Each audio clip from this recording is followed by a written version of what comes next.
أحيانا الأيام بتمشي تحس إنها كلها شبه بعض، تصحى تنام تقعد تقول هو ده كل اللي في الحياة؟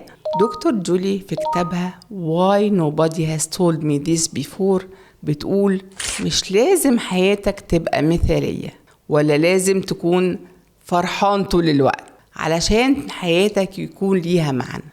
المعنى مش حاجة بستناها، المعنى حاجة بصنعها. الكتاب كمان بيشرح ان الناس ساعات بتلخبط ما بين السعادة والمعنى. السعادة لحظة سريعة، شعور بيعدي. المعنى إحساس أعمق بيجي لما حياتك يكون فيها هدف، فيها تأثير. والتأثير مش دايما في الإنجازات الكبيرة، مش في نوع الموبايل والعربية. ساعات المعنى بيكون في التفاصيل الصغيرة، لما مع حد بتحبه، كلمة بسيطة تشجعه وتغير يومه، مساعدتك لحد محتاجك. يعني مش محتاج تعمل حاجات كبيرة عشان تحس بالمعنى. كل يوم شوية خطوات صغيرة تحس ان حياتك ليها أثر حقيقي. دكتور جولي كمان كلمتنا في كتابها عن القيم، وعشان أعرف قيمي هسأل نفسي ايه اللي مهم بالنسبة لي؟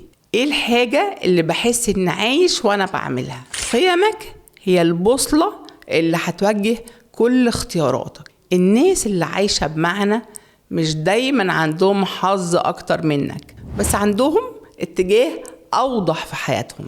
يعني لما تعرف ايه المهم ليك، قراراتك بتبقى اسهل وحياتك هتمشي في سكة ليها معنى. دكتور جولي ادتنا 4 خطوات عملية عشان نعيش حياتنا بمعنى. أول خطوة، اعرف قيمك بوضوح. اسأل نفسك ايه أكتر حاجة بتهمني؟ ايه اللي بحس اني عايش وانا بعمله؟ تاني خطوة، ركز على الفعل مش النتيجة. المعنى مش دايما في النجاح الكبير، لكن في النية اللي ورا الفعل. لما تعمل حاجة لأنك مؤمن بيها حتى لو محدش شافها، ده معنى. تالت خطوة، اربط مجهودك بالناس التانية. المعنى بيتضاعف لما نرتبط بحد تاني، لما نساعد حد، لما ندعم حد، لما نعمل أي خطوة خير، هتحس إن وجودك له أثر. رابع خطوة، اتقبل الأيام الرمادي. مش كل يوم هيكون ملهم ولا كل لحظة فيها طاقة. حتى التعب ليه معنى لما تعرف إنك بتتعب في طريقك مش في طريق حد تاني.